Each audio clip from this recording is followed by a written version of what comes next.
Cyclops is one of the most recognizable mutants in the history of comics. Created in 1963 by Stan Lee and Jack Kirby, he is largely considered to be the first X-Men. Now these days, Cyclops is returning to be the character we once knew him to be. He's had a bit of a rough past recently, and a lot of people are loving it. So today, while we are excited about his future, we have decided that we want to look into his past with our list of the top 10 superheroes who lost to Cyclops. So let's get to it. And at number 10, Captain America. In Uncanny X-Men from 2013 Volume 3 Issue 3, Cyclops takes on Captain America. At the time, Cyclops and his team of X-Men are seen as either visionary revolutionaries or dangerous terrorists. Captain America attempts to arrest Cyclops for Charles Xavier's death, more on that later, and the two duke it out, sort of, with Cyclops leading a group of X-Men and Cap leading the Avengers. Cyclops entices Cap to attack and ultimately wins this little standoff thanks to another mutant, a younger mutant by the name of Ava Bell, under his command. She creates a time bubble of sorts, freezing the Avengers before they can even lay a finger on the X-Men. Cyclops then gives a whole speech that's captured on video about how the Avengers won't fight for the rights of mutants and won't let mutants fight for their own rights either, before teleporting away to safety. I mean, I don't know about you guys, but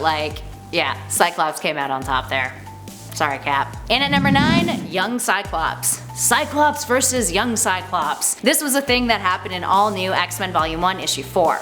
Sort of. The two never engage in a one-on-one battle, but let's backtrack for a second here. In 2013 in All New X-Men, the original group of X-Men from the past were brought to the future by Beast. Upon arriving, tensions were high as the young X-Men learnt their fates. Now at this point, Cyclops had killed Professor Xavier, like I said, more on that later, and young Cyclops is pretty darn tormented by what his future self would become.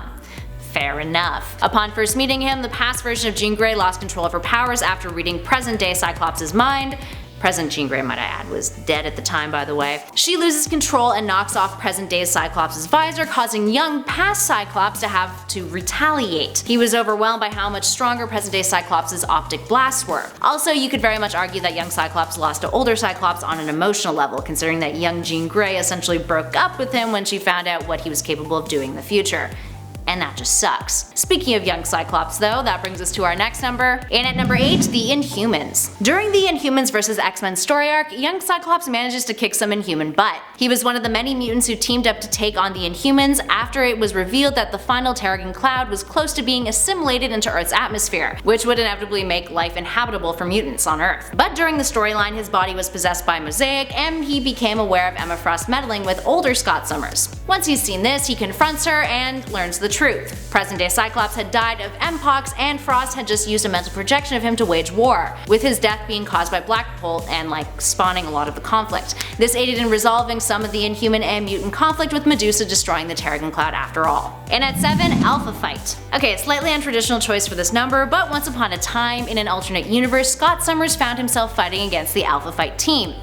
Except they were all zombies. As you can guess, this happened in Marvel Zombies, the alternate timeline in which a zombie virus proceeds to infect the entire globe and all the heroes and villains within it. In Marvel Zombies Dead Days, Cyclops alongside the other X-Men take on a zombified version of Alpha Fight at the X-Mansion. Despite beating them, he too succumbs to the infection eventually and becomes a zombie himself, later being a meal for the cosmic zombie Galacti, a group of Marvel zombie characters who managed to eat Galactus and therefore inherited the power cosmic. It's a whole thing. And at number 6, Magneto. Okay, so these days Magneto is technically a superhero after the events of House of X, and quite frankly, Cyclops hasn't fought a whole lot of superheroes in one, so the Master of Magnetism lands a spot on our list. Cyclops and the rest of the X-Men have come face to face with Magneto more times than we can count, and while Cyclops has never personally won against Magneto, you know, team efforts matter.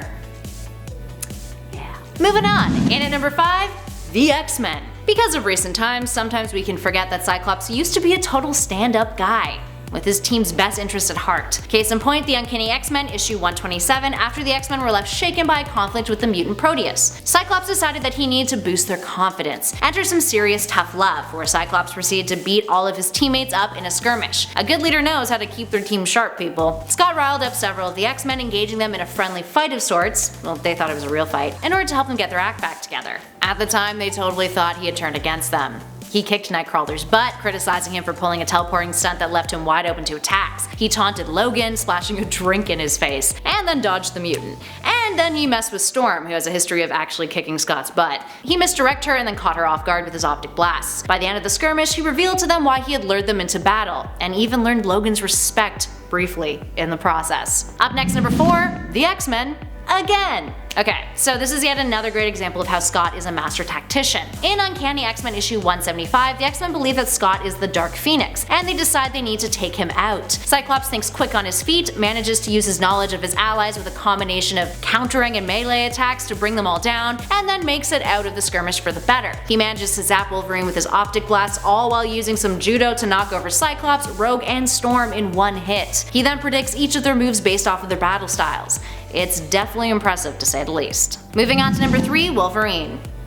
Cyclops and Wolverine. Whether it's over ideologies or concerning their affections for Jean Grey, these two, despite recent times, just don't get along. Anyway, the rivalry between Scott and Logan became physical, as it often does, when the two duked it out, actually unintentionally in this case. During a battle against the pterodactyl villain Sauron, not to be confused with the Sauron of Lord of the Rings fame, Wolverine found himself falling victim to Sauron's mind control. And what does he do? Well, he sees his teammates as enemies and he attacks them. But you bet your butt that he goes for Scott first, and Slim has no issue attacking back. Between optic blasts and flailing claws, it's one of the more colorful duels that the two have had, and Wolverine was not the one to come out on top. And you know, I mentioned that recent times thing earlier? Well, it was briefly theorized that Wolverine, Jean Grey, and Cyclops, based on their bedroom design in House of X, may actually be a throuple now.